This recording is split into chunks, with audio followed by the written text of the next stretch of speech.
my name is Dave Brannon, and I'm a professor at Towson University. I mainly teach entrepreneurship and business strategy courses, and today I'm going to talk about employee management. So, for employees, if you're a small business owner and let's say you're taking the step to hire your first employees, or you've struggled with the employees that you've had hired in the past, so how do you actually manage this process and how should you approach it? So I think an important point here is for you to decide as a business owner what you really need. So what type of employees are you going to hire? Are these going to be employees that are going to be offering a highly skilled service, or are these basically going to be people who have lower skilled jobs that help you to get more things done? So look at the level of the job and see what's appropriate for the skills that you need and what you need to hire. So you have to consider this because it will impact how you post jobs, how you do the interviewing process, and how your employee management system will work. So do you really need another manager, someone who's going to be another entrepreneur who's going to take on basically all the different things that you take on? And if that's the case, how are you going to make sure that this person is appropriately compensated and will continue to be with your company if they're going to help make it a success for the future and be the face of your company just like you are? So how are you going to do that? Or is it going to be a low-level person, and how are you going to manage that person and make sure that you deal with perhaps higher turnover because you're probably going to be paying these people at a lower rate? So these aspects basically transition you from being an entrepreneur to being a business manager and a manager of people, which takes some different skills in many situations. So the decision's important. Is this something that you really want to get into? A lot of small businesses actually don't hire employees, and they see this as a headache they don't want to have to deal with. But the issue is that you will probably, if you're successful, get to a point where you can't take care of everything. You need to be able to hire people to increase the amount of work that is done at the business, and that you can satisfy customers and their needs. Perhaps it's simply that you need to have people there to cover for you during the evenings and weekends and different times where you can't physically be at the business 24/7. So these are going to be people who are going to be interacting with your customers.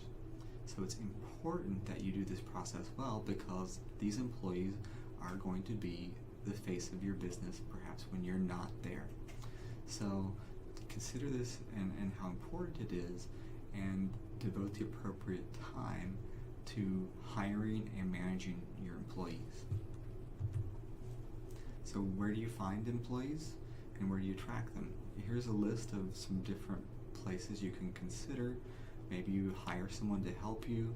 Maybe you go through some of your contacts.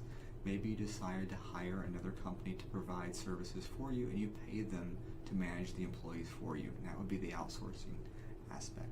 So you have a number of different options in which to look for employees and consider which is the best for your particular situation. So you may decide that you're going to do a job posting. So it's important for you to craft this job posting and get it out there. So what happens if you get 1,000 applications? What happens if you get none? Well, this will be impacted by how you actually craft your job posting, and perhaps what you're paying and the benefits and potential that you're offering with the position that you're hiring for. So you need to figure out how you're going to sort through them, especially if you get tons of applications. Figure out a way to prioritize them in ways that's important for you as an individual and what you need for this particular posting. So it's important to do this because you don't want to waste your time interviewing people who aren't going to be a good fit. And it's not just your time. You don't want to waste people's time to come in to interview with you, because it's important for them also to not waste their time. So do your work up front. Carefully craft your job posting and carefully review these applicants, and make sure that you select the ones that are the best for your particular position. Prepare for your interview. Make sure you have an understanding of each individual applicant, and use specifics. Talk about specifics that they have put on their application and their resumes, and get to what's relevant for this particular position within your business. Why do they want the job? Why do they want to work for a small company as opposed to a large one? Do they have the personality that fits with yours and what you basically want to have as far as people who interact with your customers? Use also this time to sell your business. You're doing the hiring process, but you're also trying to convince them that your company is also the place where they want to work. And for some small businesses, that can be very relevant, especially if you're trying to hire into specific jobs that have very high skill requirements, and there's lots of competition for those types of employees. So you have the basic opportunity there also to sell your business and why it's a great place to work. It's also important for you to follow up with references for these applicants.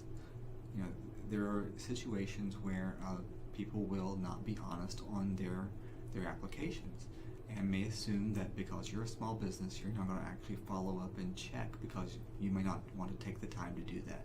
It's important for you to do this because you need to make sure that everything is handled to the best of your ability, because you don't have the luxury perhaps of some of the large companies where, you know, they hire people every day or every other day and expect turnover, and it is not have a huge impact upon their business. For your business, if it's a small business, you know, there's very few employees that you probably have, and the impact that hiring the wrong individual can have on your business can be significant. So you want to make sure that you actually devote the appropriate, you know, time and effort in hiring the best people that you can. So some things to look out for in the interview process. See if they limit on, you know, what they're willing to do and what they're willing to contribute to your business. Is that the kind of person that you really want in your company? Are they rigid about what things that they are willing to do and what they're not willing to do for their responsibilities? Also, pay attention to how often they've switched jobs, and, you know, if they're more concerned with the money than anything else, and rather than, you know, wanting to work for you and your company, because those people may not be the ones that will stick around, because they'll look for the next opportunity as soon as they're hired by your business. So the other thing to also keep in mind is, you know, you want personalities that work well with yours and your customers, but you also want to look for people who are diverse. Don't hire people who are just like you in every demographic, because, you know, you can benefit from some of the diversity and having a diverse face to your customers. So the last point is that a lot of people are very concerned with, you know, how do I make sure that I don't miss something? You know, I don't know all the laws and the regulations for hiring people and what I have to do. How do I make sure that I don't do something that's inappropriate or even illegal? So luckily there is some resources for small business owners out there, and there's a website posted on the PowerPoint here in which you can you know, go to your computer and look up. It's a lot of information, and most of the laws, they're based upon how many employees you actually have. And it varies if you have 5 employees versus 15 versus 50. And this website will help guide you perhaps to make sure that you don't make some mistakes. And more importantly, it lists that you can have actually conversations with advisors, so you can explain your specific situation and have them explain to you what's appropriate for your company. I hope this has been helpful for you. Thanks, and have a good day.